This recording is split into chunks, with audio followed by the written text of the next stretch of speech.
Okay, I came across a very interesting article in History Ireland magazine. It was published in July, August 2018. It was a short history of the uilleann pipes, and I'll just get into the meat of it here.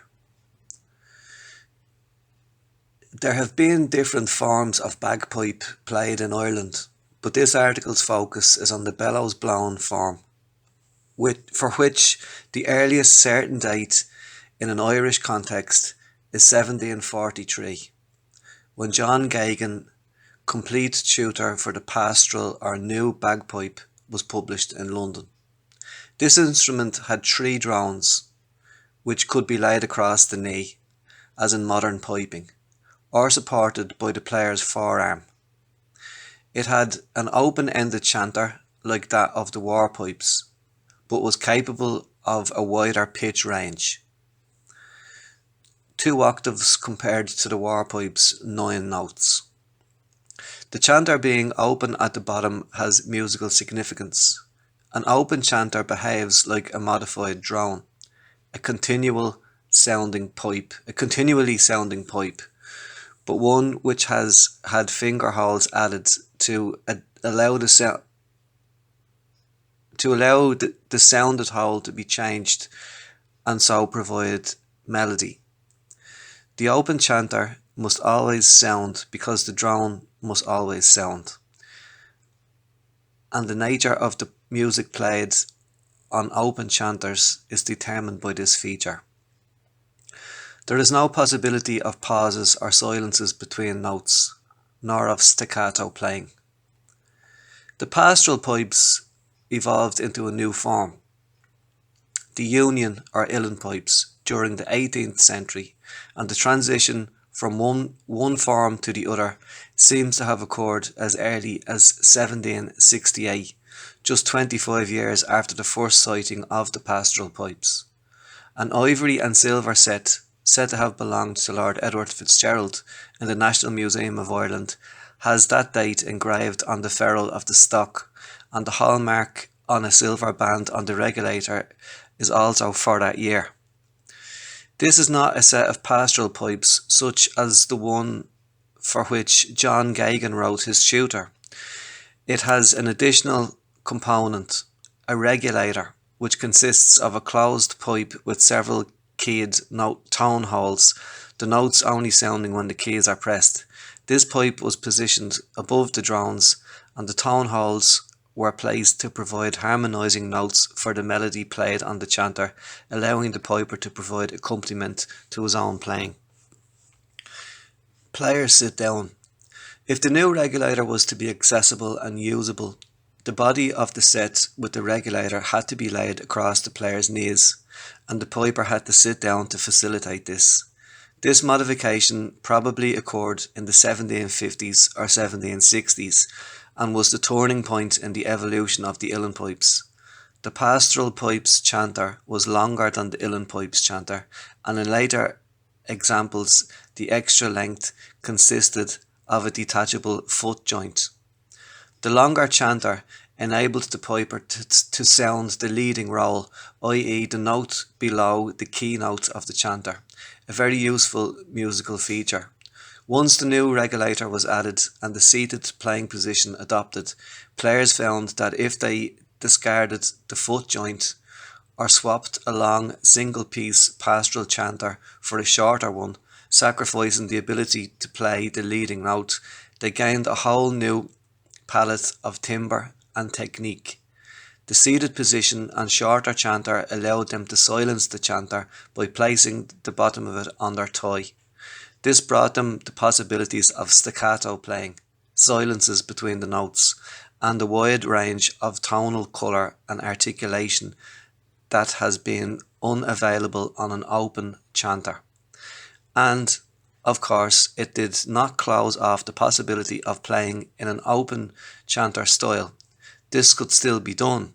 The only loss was the sacrifice of the leading note. The chanter with the Lord Edward set in the National Museum is not of ivory and is most probably not the original. It is possible that the original chanter, possibly a one-piece type, was replaced by a new, shorter chanter to facilitate the new way of playing. The judicious mixing of both possible playing styles, open and staccato, creates an attractive musical texture and is the mark of good uilleann piping. Union or Irish pipes. This new instrument was formerly called the Union pipes, and the first mention of the instrument by that name is contained in a newspaper advertisement from 1788. Informally, it was generally referred to as the Irish pipes throughout Britain as well as Ireland. Union pipes were produced by makers in Ireland, England and Scotland in the late 17th, early 18th, early 19th centuries. But from the early decades of the 19th century onwards, their production and development was led by Irish makers. Starting with the transitional configuration of a bellows-filled bag, chanter, 3 drones and 1 regulator. Several decades of development and experimentation saw the configuration expanded, first to 2 regulators and then to 3, 4 and even 5, designed to provide ever more elaborate harmonic possibilities for the player. The burden of maintenance of more elaborate sets eventually led to the more complex designs being abandoned and a standard configuration emerged of sets with 3 regulators. While that configuration is considered standard, no individual set can be regarded as standard. Every set is bespoke and handmade, and no 2 sets, even from the same maker, are identical. Sets continue to be made to other designs, with different numbers and pitches of drones and with more or fewer regulators as makers cater to the demands of different pipers. Originally the preserve of the moneyed class. The union pipes and the pastoral pipes before them were the preserve of the moneyed class or professional musicians. Their popularity was founded on the fashion for the pastoral note in the arts. The fascination with the figure of the shepherd and the shepherd's music, the bagpipe, was a feature of the court of Louis XIV. The rough peasant bagpipe of the time was transformed, probably by hoteliers, which means instrument makers, into the musette de cour, an instrument fit for the court. With its bellows and its closed-keyed second chanter, this may have been the inspiration for the pastoral pipes and later for the regulator. When the taste for the pastoral pipe began to fade in the early 19th century, elaborate sets of union pipes began to be discarded by the gentry and to fall into the hands of country musicians, who used them to deliver the music that their audience used and in the musical accent that they were used to, adapting and developing a body of techniques to achieve this. In this way, starting in the decades before the famine, the union pipes became a folk instrument. It became embedded in Irish music and came to be regarded as the premier instrument for interpreting that music. In the post-famine years, the pipes became identified with a class of professional musicians, some established in customary locations and others who travelled about in search of audiences. Many became celebrated, such as Pádraig O'Brien, the subject of Joseph Haverty's painting, The Blind Piper, also known as the Limerick Piper, or John Cash, Cash the Piper, a traveller who busked at events such as fairs and race meetings. Settled pipers included James Gansey, the Killarney minstrel, and Paddy Keneally, the Galway piper, who was patronised by George Petrie and whose portrait was painted by Frederick William Burton. Apart from Cash, the others mentioned were blind. as were many other exponents of the pipes and other instruments, as music was a respectable profession for a blind person. Pipers' clubs. As the last decades of the 19th century passed, the romantic figure of the old blind piper became a repeated artistic motif, which established a popular perception of uilleann pipes and uilleann piping as something old and passé. But by the turn of the century, active efforts were being made to encourage people to take up the instrument. In Cork in 1899 and in Dublin in 1900, clubs were founded to carry out this work. Celebrated pipers such as Nicholas Markey and Martin Riley were engaged to teach or to perform, and their example of traditional style was headlined for emulation. One of the most important figures in this programme was Eamon Kent, who led the Dublin Pipers Club before he was distracted by other matters, and who, in his writing and in practice, constantly evangelised for the importance of retaining the style and techniques of the older generation. His efforts were successful, as an unbroken chain of stylistic practice can be traced from modern players back through the activists of the early 20th century to pre-famine Ireland. The activities of the Pipers Clubs proved successful, and through a succession of organisational efforts, tuition and resources continued to be provided to keep the instrument and its music alive. The Rowsome family of Wexford and Dublin was crucially important in this period, particularly in the person of Leo Rowsome, who, as player, maker, teacher and organiser, made an unparalleled contribution to the craft. Other important players in this period included Seamus Ennis, Willie Clancy, Tommy Reck, and the brothers Johnny and Felix Doran. Napibri Uilleann. In 1951, the Dublin Pipers Club, led by Leo Rowsome, took the initiative that led to the foundation of a countrywide organisation for traditional musicians, Comhaltas Ceoltóirí Éireann. Pipers, however, still wished to have their own dedicated body, and in 1966 saw the foundation of the Armagh Pipers Club, followed in 1968 by Napibri Uilleann, which aimed to be a national, if not international, association. Napibri Uilleann has fostered the playing and study of the instrument and its music for 50 years. Publications in the form of books, CDs and DVDs, and an extensive website containing much performance and technical material have been put in place to support the continuing global taste for uilleann piping. To remedy a bottleneck in the supply of instruments, Napibri Uilleann set up a training centre for full-time instruction in the art of pipe making, and the graduates of a 3-year course are now catering for the increasing demand for pipes. This demand is no longer confined to the sector that had embraced the instrument in the earlier days, adult Irish men. Youngsters of both sexes are taking up piping and see it as an unremarkable option among the many musical choices that they could have made.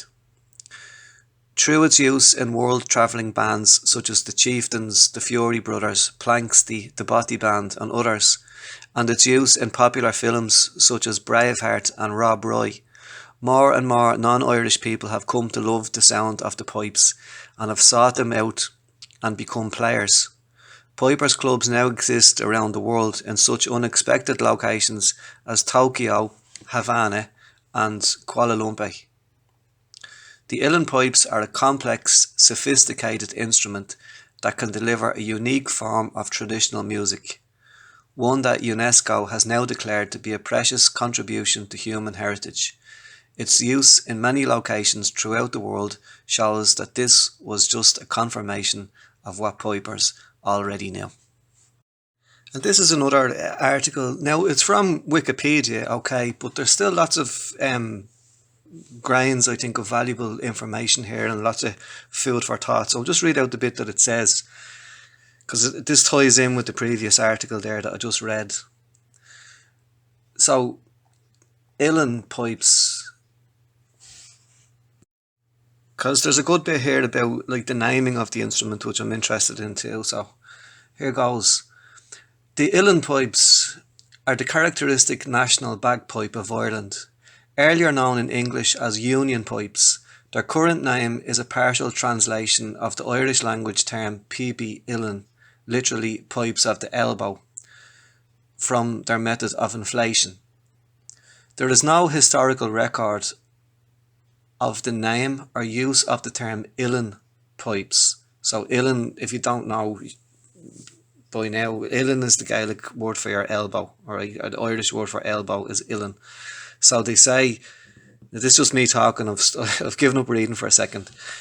They say that this term is the Gaelic like elbow pipes, and that we use it because of the bellows specifically.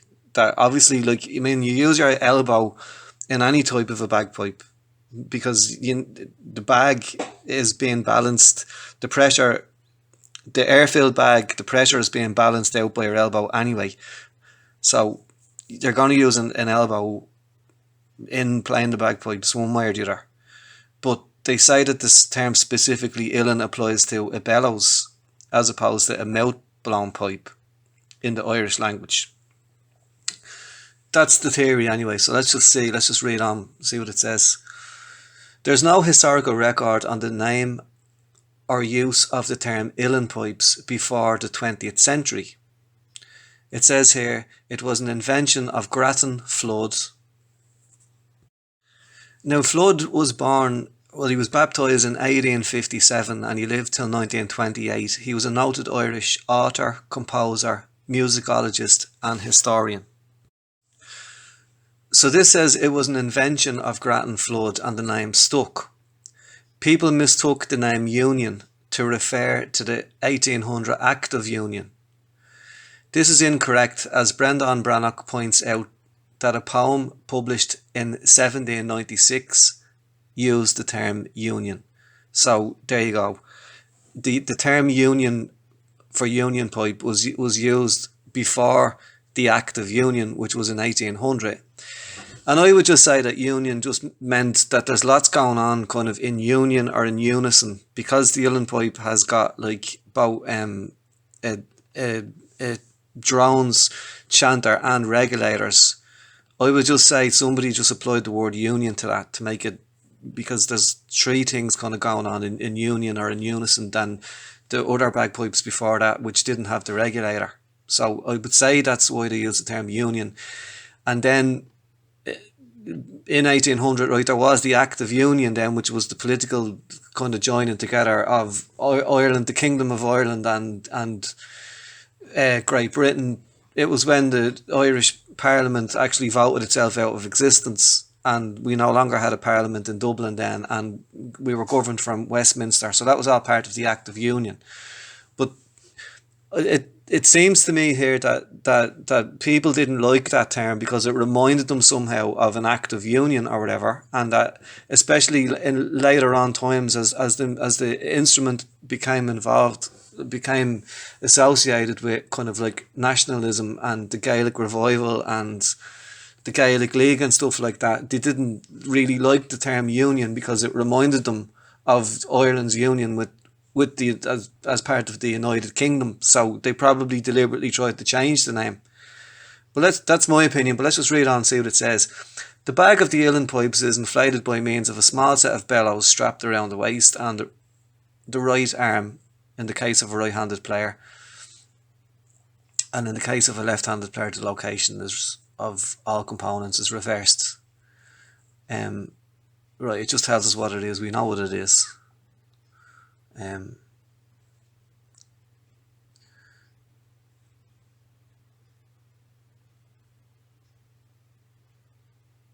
Okay, well, just in case you're not so familiar with an uilleann pipe, we'll just give a little bit.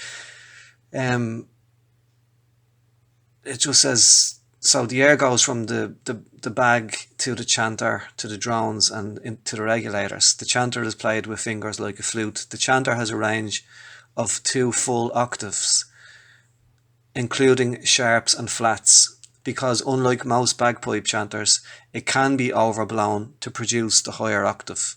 The chanter is often played resting on the piper's thigh, closing off the bottom hole, so that the air can only escape through the open tone holes.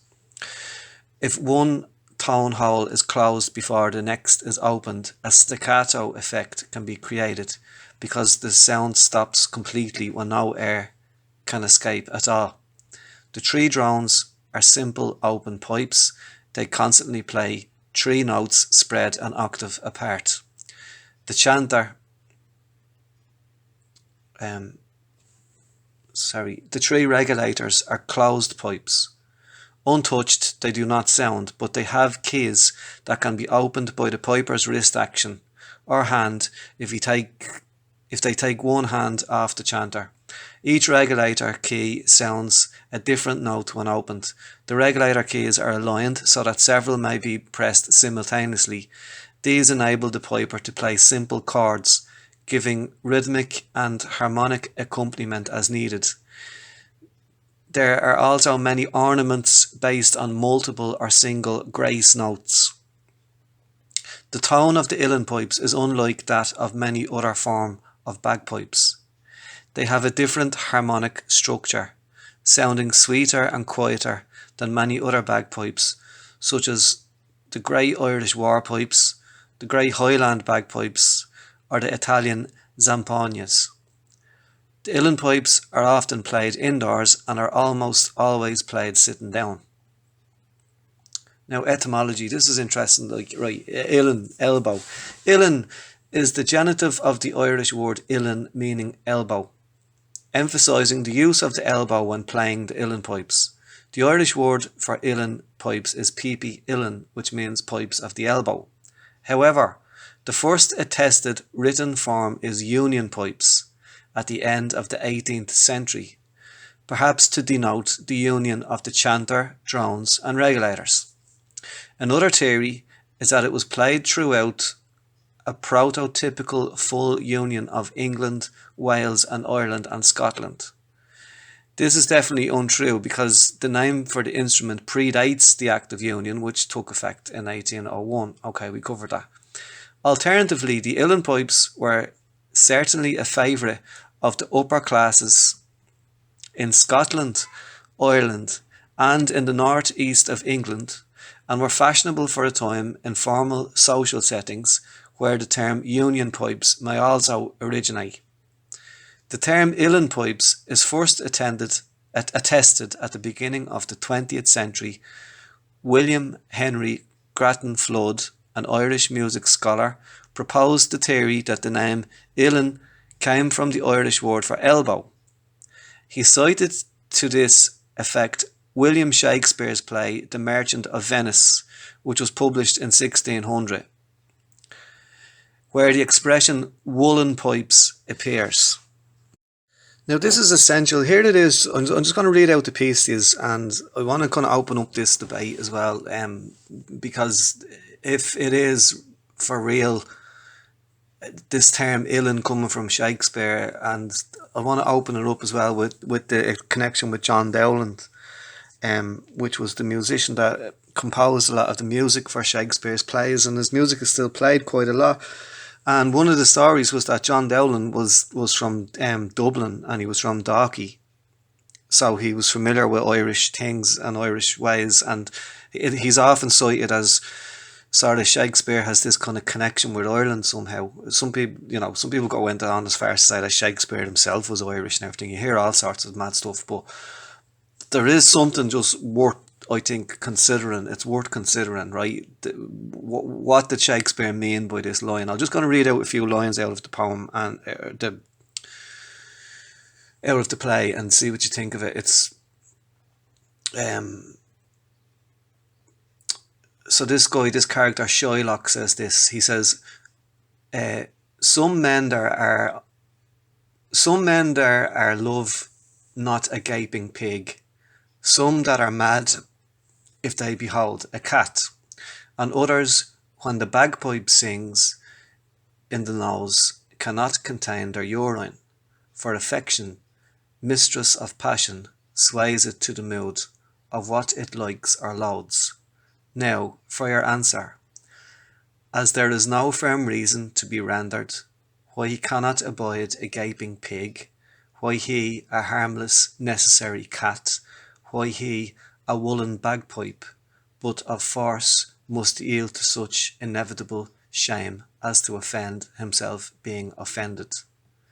So he says up at the start, he says, and others, when the bagpipe sings in the nose, they cannot contain their urine. Right, and then a few lines down, he says, why he a woolen bagpipe.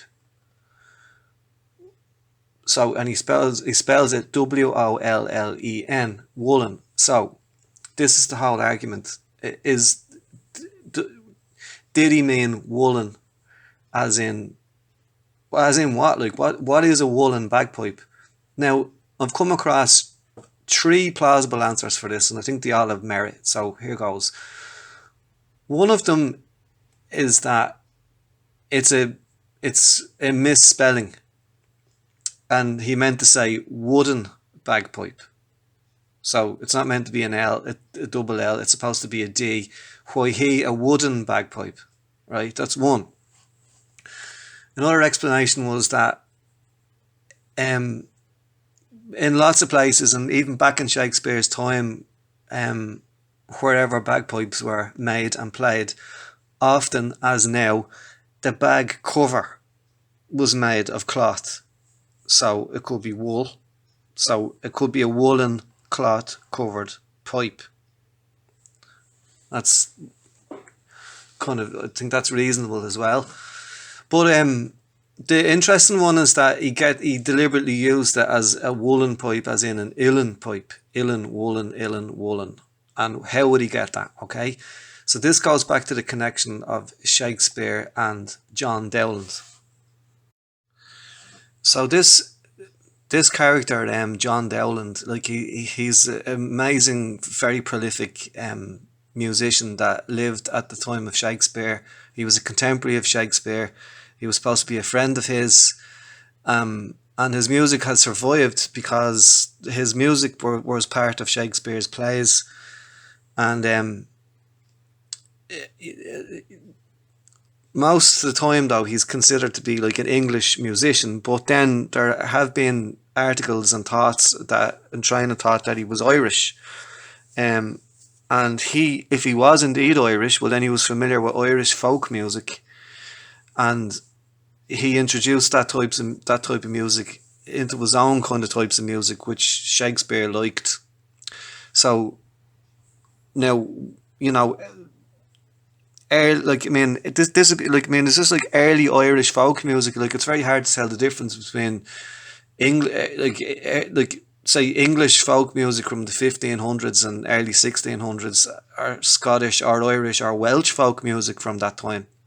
Like, this is I mean, you've got like folk music, and then like this is sort of like later on in the century, like from the sort of mid 16 to late 1600s, this starts to turn into the Baroque. Like, when it starts to become kind of classical in form with orchestras and bigger things, but earlier music, sometimes it's just called early music. You can hear the origins of folk in that. I mean, all you have to do is listen to, the likes of sort of Henry VIII's type of music, like Greensleeves, and it sounds English and it sounds folky. So this is the type of time period that John Dowland was living in. So, just some bits and pieces about him. It says there's been some research that claims that John Dowland had Irish ancestry.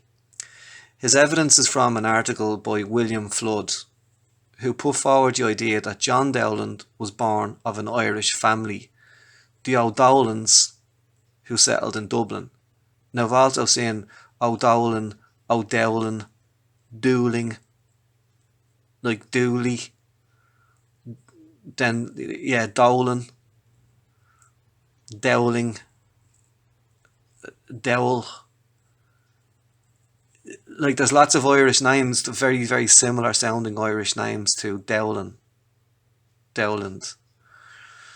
So Flood points out Flood points to the dedication of the song in his Pilgrim's Solace in 1612, right? He dedicated it, in which Dowland dedicated to my loving countryman, Mr. John Forster the Younger, merchant of Dublin and Ireland.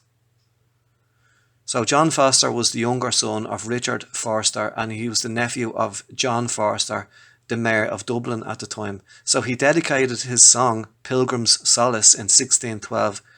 Dowland said, to my loving countryman, John Forster, who was a merchant of Dublin and Ireland. Now back to Shakespeare, right? There's a persistent legend that Shakespeare's description of Elsinore in Hamlet is based on a description of by the composer John Dowland. One of Dowland's better known works in the lute song Flow My Tears, right? So the first line of this is saying that, like, basically Shakespeare's description of Elsinore in Hamlet is based on a description by the composer John Dowland, right? Grattan Flood claims that John Dowland was born in Dalkey, County Dublin, and suggested that Dowland's description of Elsinore was nothing less than a description of Collymore harbour in Dalkey. Now, the story has continued to grow and grow, to the point that it is even said that Shakespeare visited Dowland at Dalkey, arriving in Ireland at Collymore harbour. In medieval times, Dalkey was the port of Dublin, with large ships anchoring and unloading their cargoes in the deep, sheltered waters of Dalkey Sound, and the 7 castles of Dalkey were built to store goods.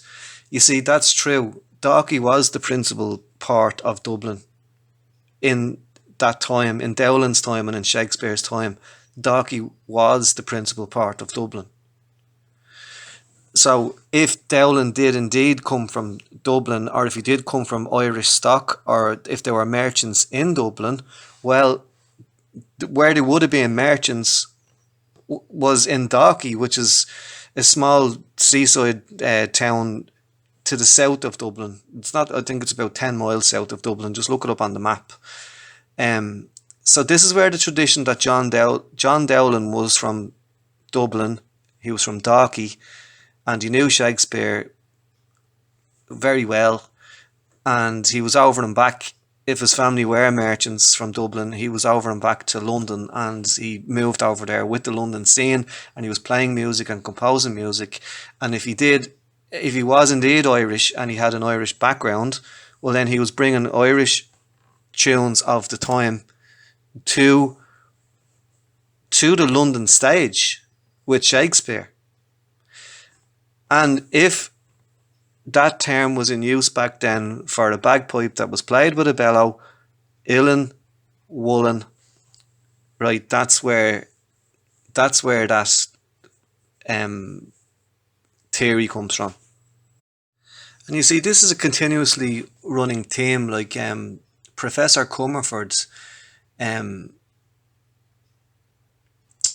who, like, he gives particular attention to Irish characters in Shakespeare's plays. His use of Irish phrases and colloquialisms, and his supposed links to Dalkey in County Dublin through his friend, the composer John Dowland. And then again, this goes back to William Henry Grattan Flood. He wrote a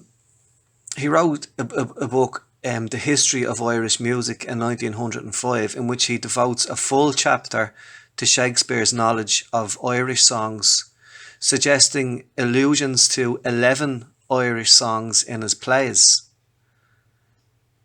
Some legends claim that Shakespeare wrote Hamlet while visiting his friend, the poet and composer John Dowland, at Dalkey, County Dublin, and that his account of the shore of Elsinore is based on the shoreline at Collymore in Dalkey.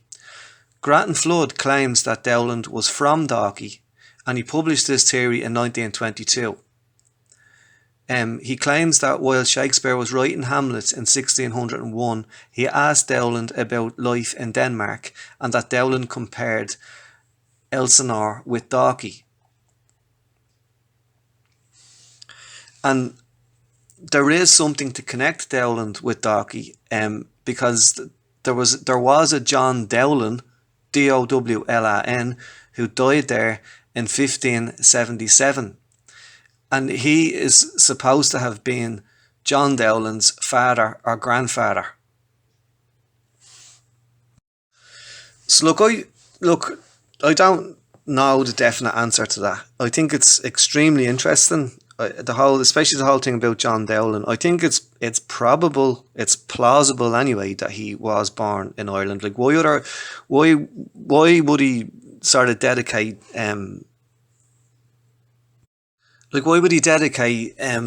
song, the Pilgrim's Solace in 1612 to his loving countryman, John Forster, the merchant of Dublin, his loving countryman. Dowland is a very Irish sounding name. There's lots of similar names in Irish and anglicised Irish that sounds like Dowland.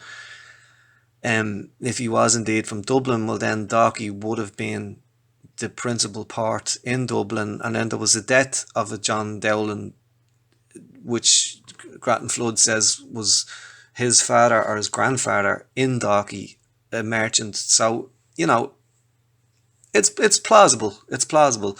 Look, I'm not one of these that sort of has to say that the Irish invented everything. I don't really like going down that road, but I'm just saying it's kind of plausible. And if Shakespeare did use Irish colloquialisms, and he used sort of things that he knew a lot about Ireland, that he had an intimate kind of knowledge about Ireland that you could only really know by either living over here or spending time with somebody who was from here. So, as I say, I think it's kind of plausible. Although another interpretation I came across for the word woolen pipes was that, again, and there was a misspelling, so it should have had an S in front of it, so it would have read swollen pipes. Anyway, let's get on with this.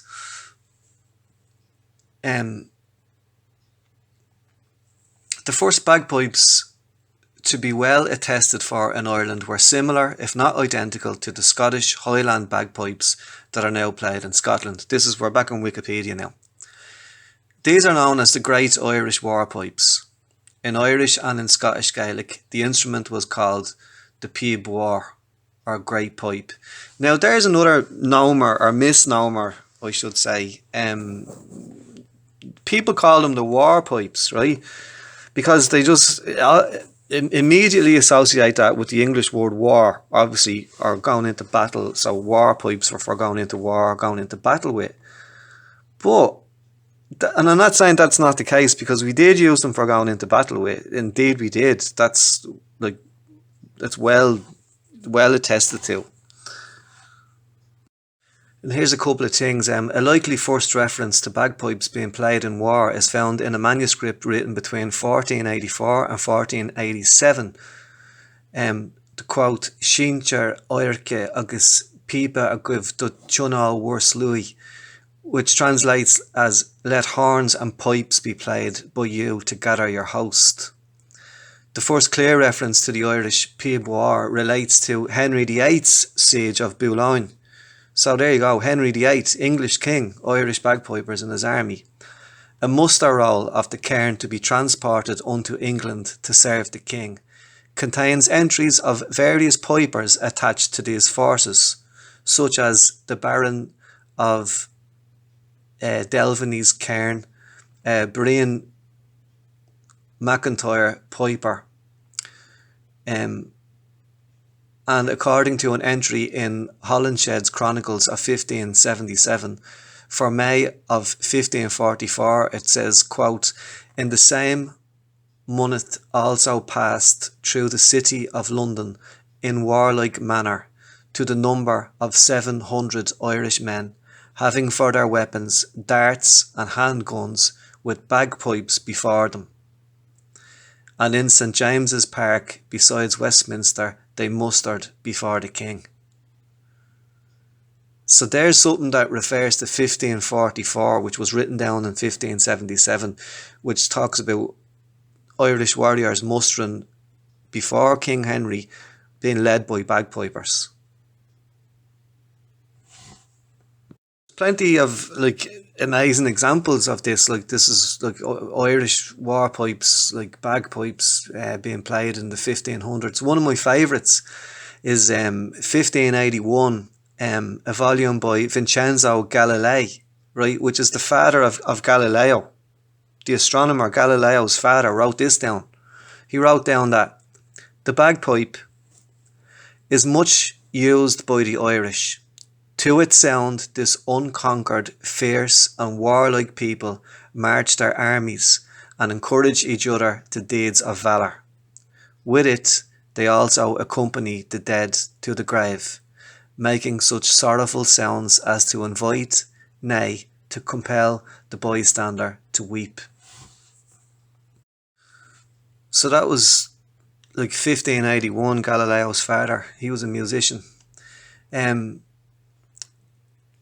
Then we've also got, John Derrick in The Image of Ireland, which was written in 1581, quote, now go the foes to rack, the cairn apace do sweat, and bagpipe then instead of trump do lull the back retreat.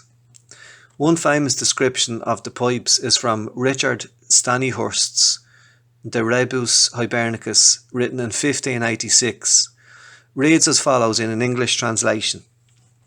The Irish also use, instead of a trumpet, a wooden pipe constructed with the most ingenious skill, to which a leather bag is attached, with very closely plaited or bound leather bands.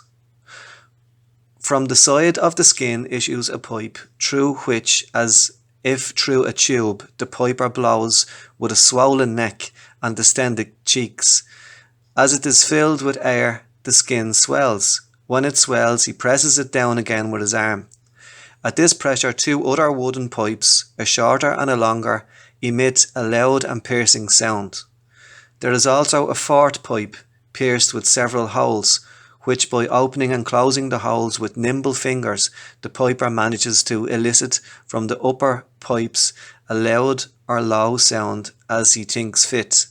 The stem and stern of this whole affair is that the wind should have no outlet through any part of the bag except the mouths of the pipes. For if anyone, as is the practice of merrymakers, when they want to give annoyance to these pipers, make even a pinhole in the skin, the instrument is done for, because the bag collapses. This sort of instrument is held among the Irish to be a whetstone for martial courage. For just as other soldiers are stirred by the sound of trumpets, so they are hotly stimulated to battle by the noise of this affair. And this was really surprising to me, because you never hear of the kind of pipes this late on in history in like 1689. The pipe seemed to have figured prominently in the war with William of Orange. So this is like the Battle of the Boyne.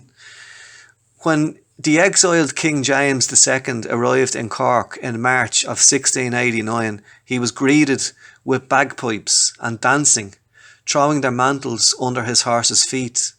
So that's down in Cork, 1689. King James was greeted with bagpipes and dancing.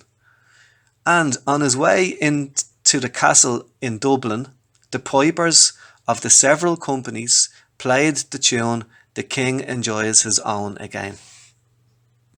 So this is that tune, heard in Dublin in 1689 on his way into Dublin Castle for King James.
There are late 17th century reports of peacetime use of the pipes, for example to play a hurling teams. For 18th century references, however, it's often difficult to tell whether the pipes referred to in a particular case are the piebois or another instrument. There are a number of reports of pipers in Irish regiments in the British Army in the 18th century. For example, a Barry Thompson, reportedly from Hillsborough in County Down, is attested in Lord Rawdon's Volunteers of Ireland in New York in 1778. Information from a muster roll indicates that there was at least a piper Barney Thompson in the regiment. However, Thompson seems to have played a bellows blown or a pastoral/union bagpipe, which could be sung to, and not a war pipe. In one way or another, by the 19th century, the Irish war pipes died out, or at least fell into obscurity. Perhaps the piebmore, while played by a few individuals, came to be seen mainly as Scottish, and the bellows blown union or uilleann pipes being the new Irish pipes.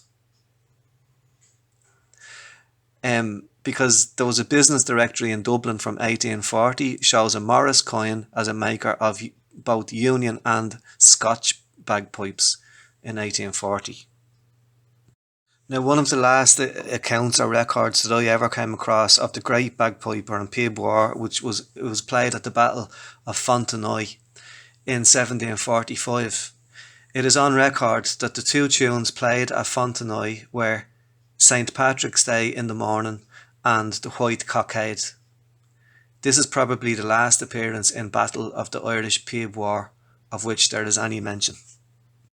Now, I don't know where I read this, but the last I heard account of those bagpipes was that, now I don't know whether they were those actual pipes that were played at Fontenoy, the Battle of Fontenoy, but what I did come across was that there was an Irish set of war pipes of that type and style, and from that time ended up in the Louvre Museum in France, and that they were stored there in some back room for years and years, and in the end they were basically just like chucked out into a skip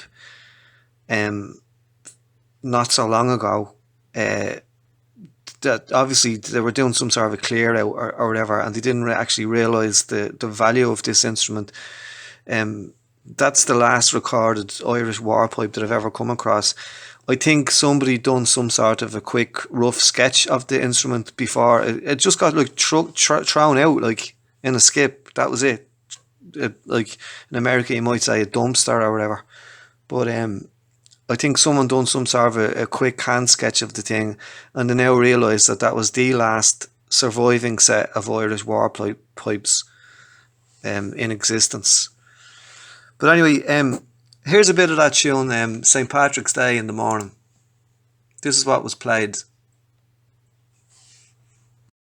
at Fontenoy in 1745.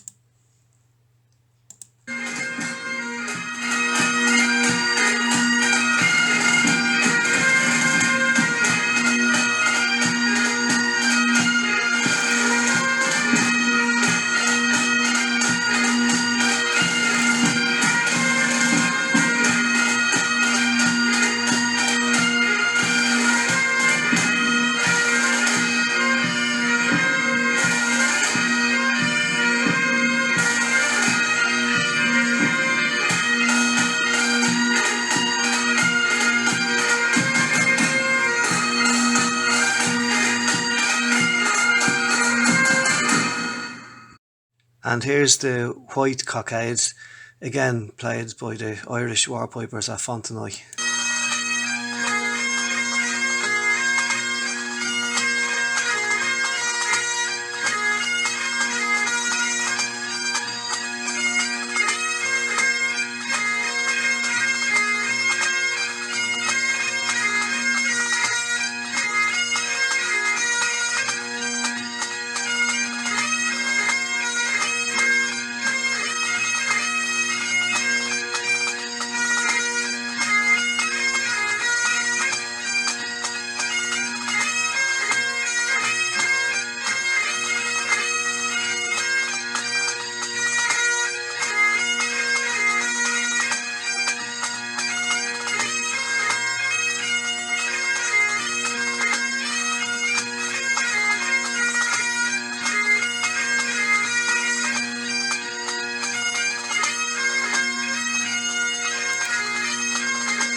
Yeah, so it says one way or the other, by the 19th century, the Irish war pipes died out, or at least fell into obscurity.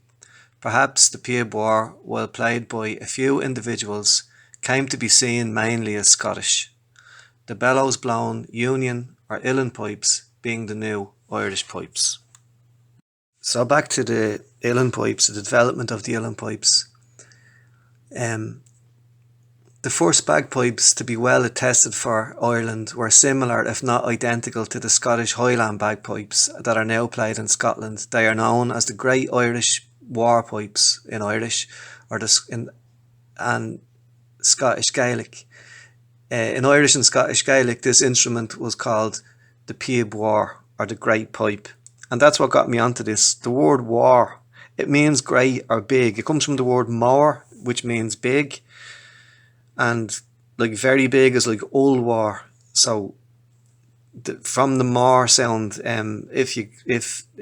if there's a word put in front of mór, it softens the word more to get a H, which turns it into a W sound. So basically, you get war from more. So Piab war means great pipe.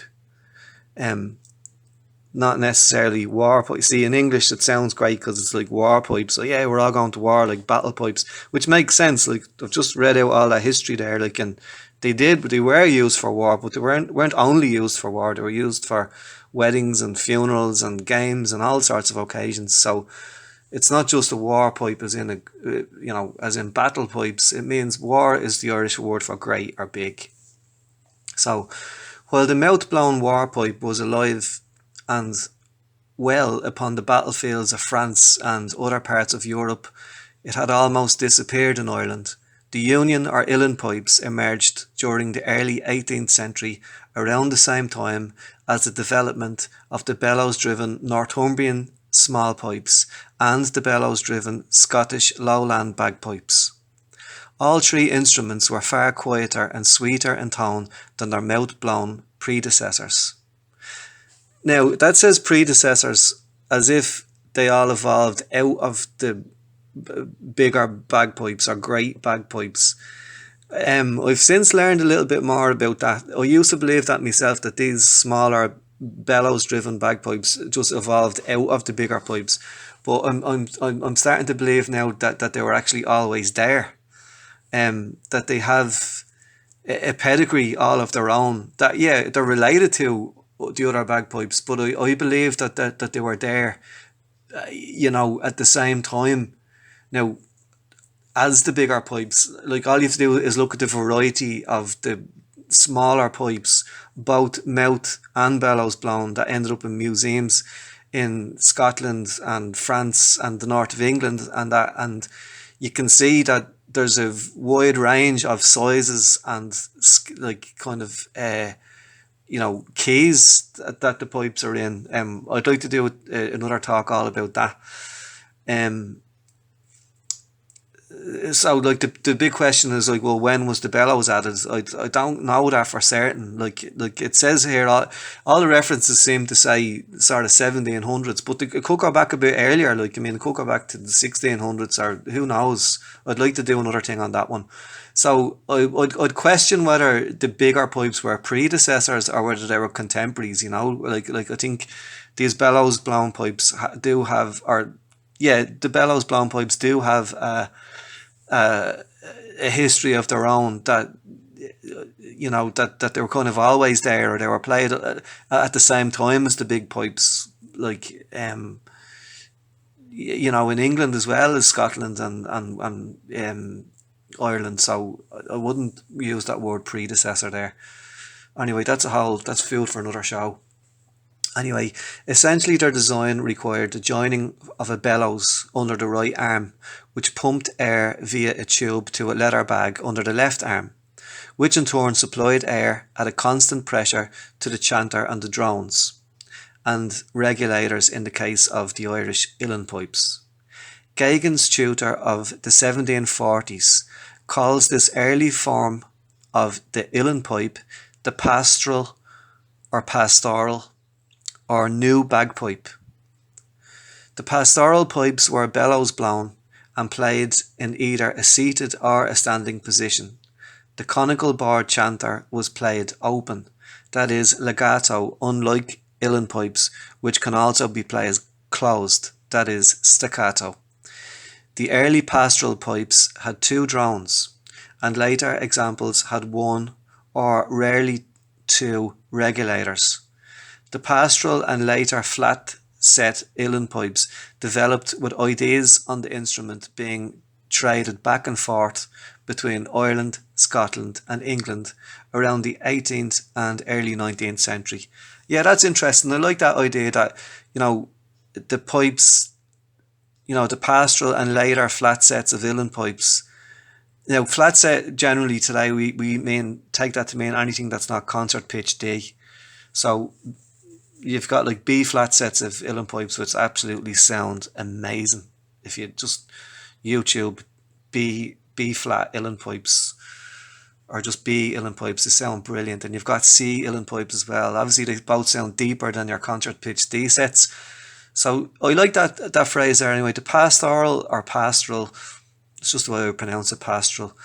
And later flat set union pipes developed with ideas on the instrument being traded back and forth. So I like that, the ideas being traded back and forth between Ireland, Scotland and England around the 18th and early 19th centuries. That makes sense to me, as the instruments were evolving and ideas were moving on and whatever.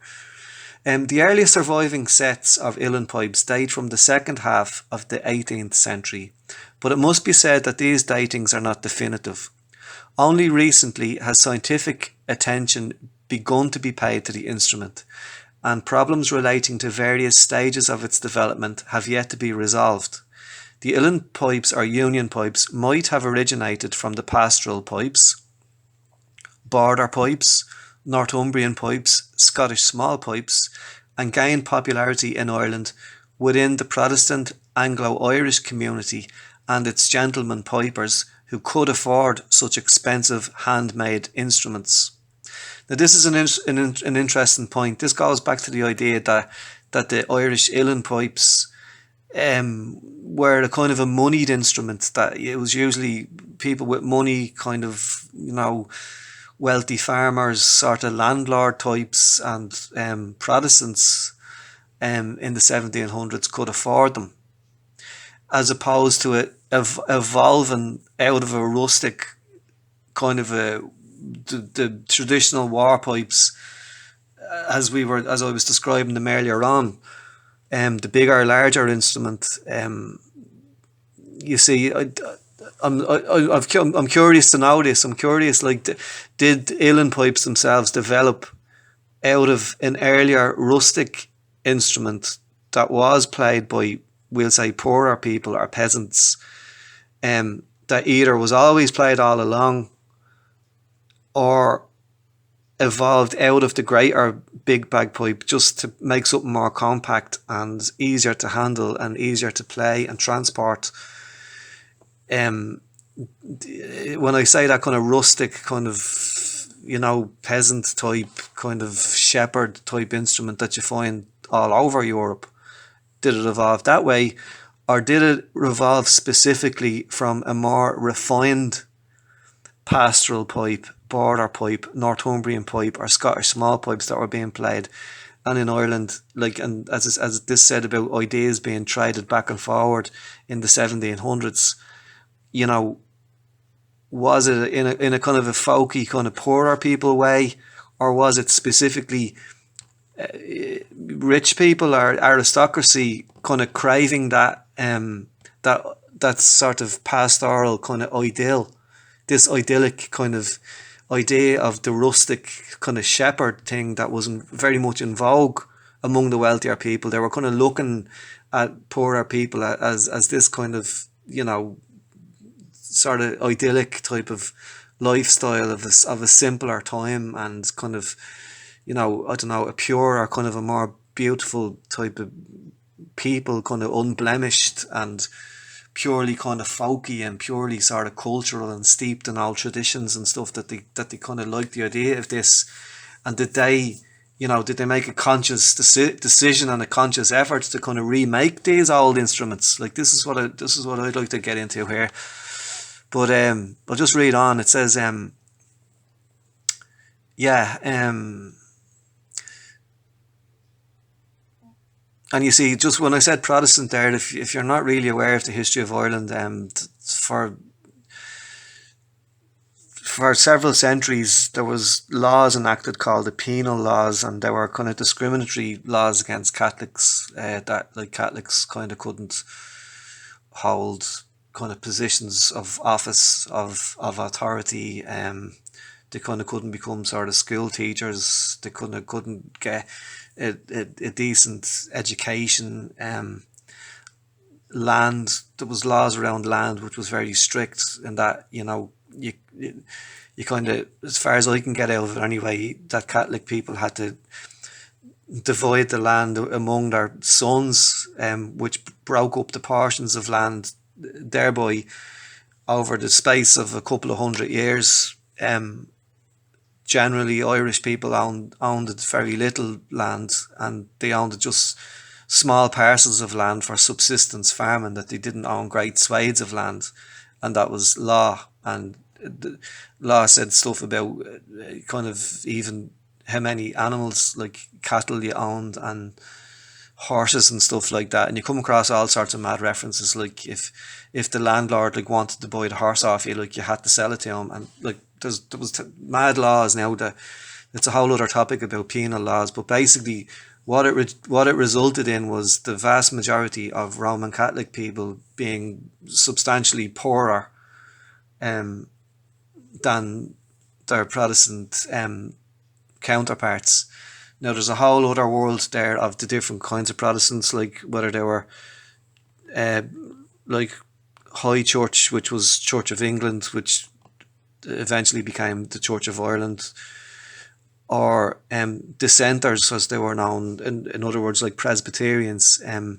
A lot of these penal laws actually applied to Presbyterians as well. They were like this is a topic that I don't really want to go too much into, but it it's sort of important in so much as it reflects the kind of levels of society, that kind of real basically, like Roman Catholics were on the kind of bottom rung of the ladder. Kind of Church of England Protestants were sort of on the higher up, and then Presbyterians, which were mainly in Ulster, were kind of somewhere in the middle. They don't appear to be as badly treated as Roman Catholics, but then there were penal laws affected them too, so they weren't as kind of many of them weren't as well off as their Church of Ireland or Established Church or High Church or whatever they call it, like counterparts, as in the Church of England. So it's a sort of a social strata thing, that's tied in with the law, actually, without really being about religious faith at all. What way you believed in God as a Christian.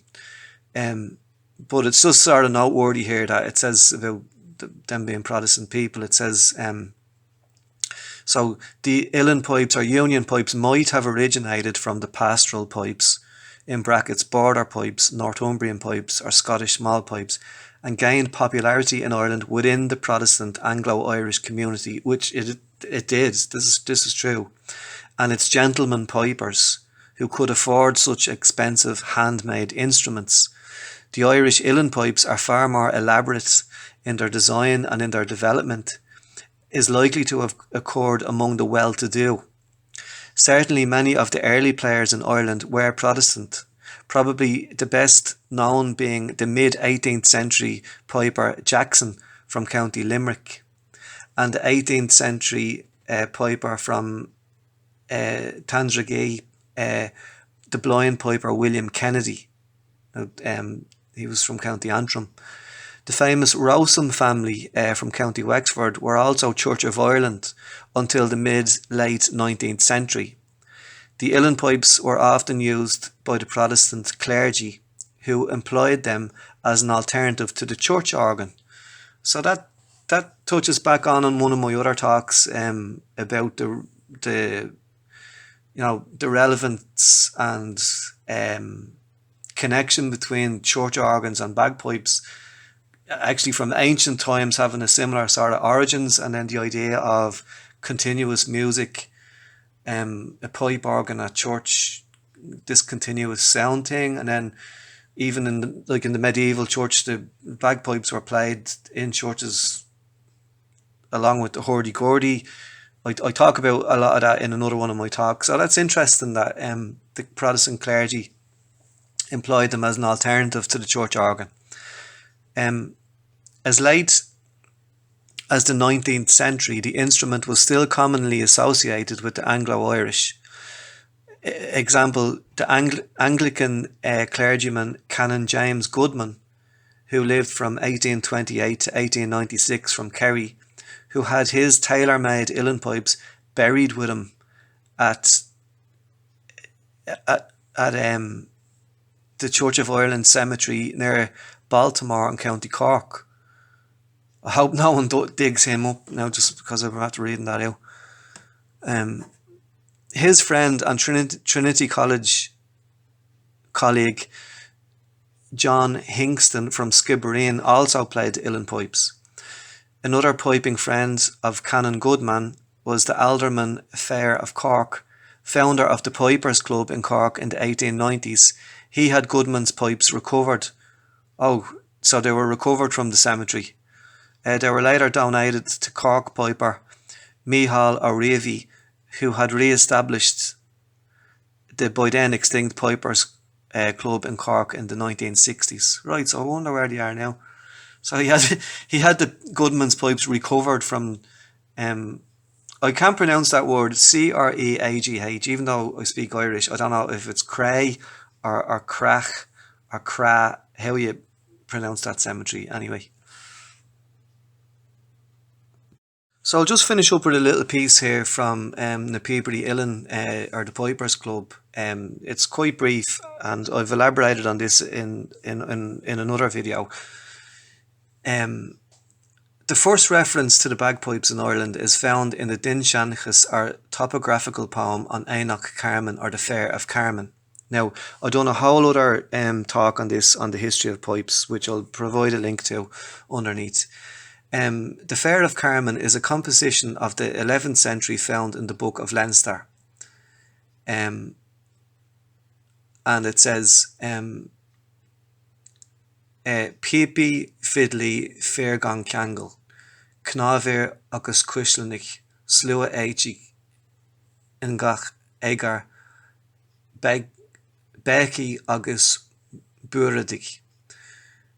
But the bit we need to look at here is Pipi Fidley Fair Kengal, Knavir agus Kushlenig, which means pipes, fiddles, men without weapons, bone players, and pipe blowers. So it's obvious that the player of the pipi here mentioned different from Cushlanny, or pipe blowers. And since pipa, modern pipi, was found some centuries later to designate bagpipes, it is reasonable to assume that in its earliest recorded occurrence in Irish, the term likewise related to this instrument. So you have these two terms for the early Irish pipes, which is pipi and cushlanny. And as I say, I've done a whole talk on that if you want to look into that much deeper. But bringing it up through the centuries. Oh, and just one little thing about that I didn't mention in that talk. So this is why I wanted to say it.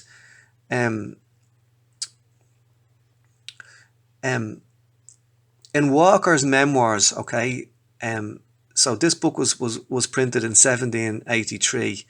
There was published a description of the banqueting hall in Tara, transcribed from an ancient manuscript held in Trinity College of Dublin. Of the 46 areas in the banqueting hall, one was labelled Cushlanny, to which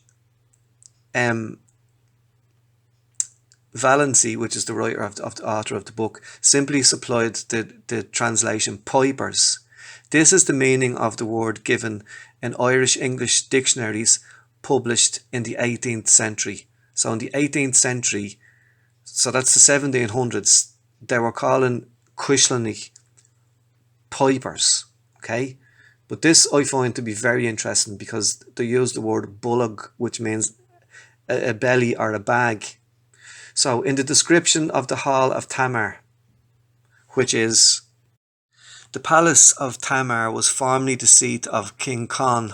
No, not King Kong the gorilla, like Con, C-O-N, which means the hound in Gaelic. Con of the 100 battles. So it was the former seat of Con of the 100 battles. It was the seat of the kings, okay? And in the reign of Cormac, the place of Tamar was 900 feet square, and it goes on to describe it. So it's the palace, okay? So it says, we find the place allotted for the uilleann, a word which, etymologically considered, evidently implies bagpipers. At this day the pipers call their bellows Bullag na Cuishli, the bellows of the Cuishli.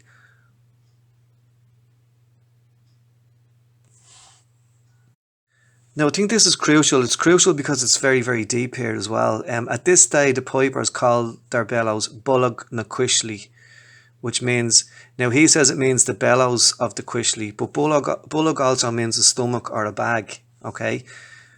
And I quote, or the veins. Now this is a book that was written in 1783. So this is way before the Gaelic revival. I quote, Bullag na Cuishli, the bellows of the Cuishli, are veins of the arm on the inside at the first joint, and as this joint on the outside is denominated uilleann or uilleann, i.e. elbow, Valency concludes that uilleann pipes and Cuishli pipes are one and the same. In uilleann pipes we have perhaps the woolen bagpipe of Shakespeare, to which he attributes an extraordinary effect. Valency may have passed his conclusion on to Walker in private conversation, since it doesn't appear in his book, but whoever made the leap, it was fairly heroic in its trajectory. Cuishle. Cuishle is explained thus in Begley and McCurtain's English-Irish Dictionary of 1732. Right, Cuishle in 1732, corrupted form of Cuilche, which is the Latin for pulses, a vein, also the pulse. Now, in 1780, a dictionary gave this definition of Cuishle: a vein, a pipe, which calls for no further exegesis. The bullag of the Cuishle is straightforward, the bellows or the bag of the pipes, with no need to call into play any joint of the arm. So there's a lot in that, and as I say, look, I've done a whole other video about those ancient terms and the ancient bagpipes of Ireland, and I will provide a link to that. But let's just get back to, we'll just finish up with what na uilleann say here. So it is obvious that the player of the pipi here mentioned differed from the uilleann or pipe blowers, and since pipa, modern pipi, was found some centuries later to designate bagpipes, it is reasonable to assume that in its earliest recorded occurrence in Irish, the term likewise related to this instrument. Yeah, so yeah, I covered all of that. So there's two terms, pipi and cuishli or cuishlanny. The Woodstock piper. The earliest representation of pipe playing are to be seen on the high crosses, and I covered that as well. There's the illustration of the cat blowing a bagpipe, and I also forgot to mention in that one, there's another picture of a cat like licking his own arsehole. I think, yeah, on the high cross of Clonmacnoise, right? The piper that everyone gets mixed up with is there's a man playing, I think it's a triple pipe. So he's got like three pipes just coming from his mouth. And as soon as you say, oh yeah, there's a piper on the Clonmacnoise high cross, they always say, yeah, but he's playing a triple pipe from his mouth. Well, he is, but what people don't realise is that underneath the arm of the cross, it's like under the armpit of the cross, there's a depiction of a cat playing a bagpipe, he's clearly blowing into a rounded bag with some sort of a tube in his mouth, and he's cradling the bag and tube in his paws. So if that's not a bagpipe, I don't know what is. Again, we're doing a whole other, that's covered in my video about the ancient bagpipes of Ireland. But also on that same cross of Clonmacnoise, I forgot to say in the other video that this, above the triple pipe player, you see the cat like licking his own arsehole. So the lads that were carving these high crosses, like, they had a sense of humour, and I think they made things stick. These pictures were scenes from the Bible that people were mostly illiterate back then, so they were to help you to remember. And I think if you stick something like a cat licking his hole on anything, I think it's funny. Never mind the religious thing. So it just shows you how that the sense of humour. But anyway, coming up through the centuries, right? There's a rough wood carving, it says, of a piper formerly at Woodstock Castle, County Kilkenny, and the picture, so we're into the 16th century now, yeah. The next illustrations are next recorded in the 16th century. So a wood carving of a piper at Woodstock Castle in Kilkenny, and the picture of a youth playing the pipes drawn in the Rossgall missal. It's the margin of a missal which had belonged to the Abbey of Rossgall in County Kildare, belonged to this century, which is the 16th century, so it's the 1500s. The two pipes depicted are obviously the prototype of the present day piebwar, or war pipes, or great pipes. In form, they are one with the types depicted in the continent about this time. For example, Albrecht Dürer's piper of 1514. That's interesting because I've heard it mentioned before that Dürer's piper of 1514 was supposed to be a depiction of an Irish war piper on the continent in services in an army, and he'd have been in an English army if that's the case. I don't think Scottish forces were fighting in 1514 on the continent as Scottish mercenaries. Maybe they were. It's funny, he's wearing a sporran, a recognisable sporran as we'd know it today, a hairy sporran, plus a dirk, a dagger right next to it. It's a very interesting image, that one. But some people do attribute it to an Irish war pipe. Anyway, I'll go on. There is no record of the pipes or any other musical instrument being played on the field of battle pre-Norman Ireland. In later times, the pipes were regarded by foreign commentators as being peculiarly the martial instrument of the Irish. Dürer's piper,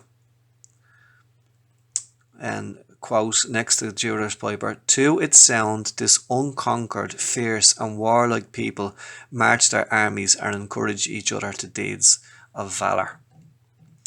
The pipes had a more peaceful use. Writing in 1698, John Dunton, an English traveller, describes a wedding in Kildare. So this is 1698, just prior to 1700. After the matrimonial ceremony was over, we had a bagpiper and a blind harper that dinned us with their music, to which there was perpetual dancing. So that's 1698. A matrimonial ceremony, a bagpiper and a blind harper. The distinctively Irish type of pipe emerged about the beginning of the 18th century. Its distinguishing features are a bag filled by a bellows, and not from a blowpipe. A chanter or a melody pipe with a range of 2 octaves as compared with a range of 9 notes on the older pipes, and the addition of regulators or closed chanters which permits an accompaniment to the melody. The modern full set of pipes comprises a bag, bellows and chanter, drones and regulators. The tenor or small regulator was added to the set in the last quarter of the 18th century. It was spoken of as a recent addition, not yet in general use, in 1790, and it was the only one referred to by O'Farrell in his tutor for this instrument, which was published about 1800.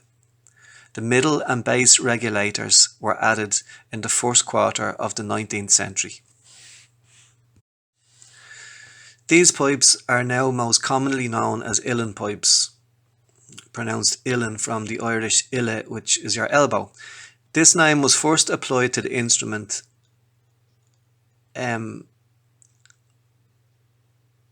at the beginning of the 20th century, when it was foisted on the public in 1903 by Grattan Flood. And then that's the whole thing about, did they change it from union pipes because they didn't like the idea that it was getting connected to the act of union, if people were of a more like nationalistic mind frame or whatever, that they didn't want it to be associated with the act of union, so calling them union pipes sort of had to change to uilleann pipes. That's the whole debate, I suppose.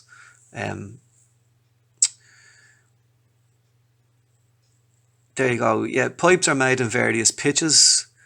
In the older sets, the pitch is usually a tone, sometimes more below concert pitch. Among players, such pipes are known as flat sets. Piping was at its zenith in pre-famine Ireland. Thereafter, the old dances began to give way to the various sets and half sets based on the quadrilles, and the pipes were superseded by the melodeon and the concertina.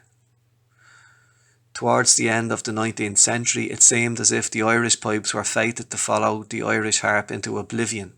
Fortunately, when the national revival, initiated by the Gaelic League, got underway in 1893, all aspects of native culture began once more to be cultivated, and the Pipers' Clubs were founded in Cork in 1898 and in Dublin in 1900.